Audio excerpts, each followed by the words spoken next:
A recent study conducted by Hospitality Technology revealed that the #1 challenge faced by hotel IT administrators was meeting high guest expectations for technology advancements. Other challenges include limited IT budgets and the lack of IT talent needed to make the necessary improvements. Enhancing the wireless network infrastructure to provide reliable connectivity for your guests' mobile devices is the first and probably the most impactful step to improving guest satisfaction in regards to your technology initiatives. Hi, I'm Daniel, Field Engineer for EnGenius Technologies, and today I'll be talking to you about the proper placement of dual-band wireless access points in hotels. Typically, the owners want to place the access points in the hallways, but having them in the rooms is better when it comes to performance. But be realistic. Many times having APs in hallways is part of the requirement, whether you like it or not. Even though it is entirely true that the overall network performance will be affected, you may need to do it anyway.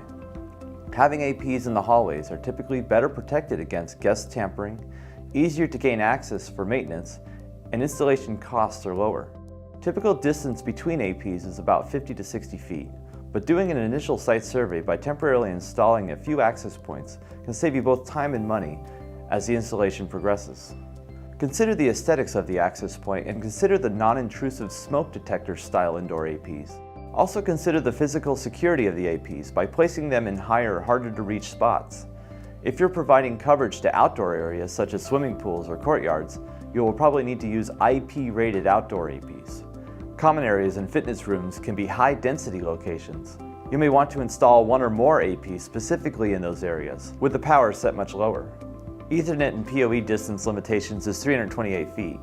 PoE switches need to be in the MDF and, depending on the size of the property, in one or more IDFs in a safe, secure, and temperature-stable area. Divide up the connection points to reduce the number of single points of failure, and use UPSs to provide protection and to provide backup power. 2.4 GHz has only 3 non-overlapping channels, which are channels 1, 6, and 11, assuming you're setting channel bandwidth to 20 MHz. Setting channel bandwidth to 40 MHz or 20/40 MHz is not recommended. Channel width settings must be set to 20 MHz only to have 3 non-overlapping channels on 2.4 GHz. Now for 5 GHz, it has 12 non-overlapping channels, so avoiding co-channel interference is much easier. Placement is very important to reduce the negative effects of co-channel interference. When placing APs, you must consider 3D, not just along the horizontal plane, but above and below as well.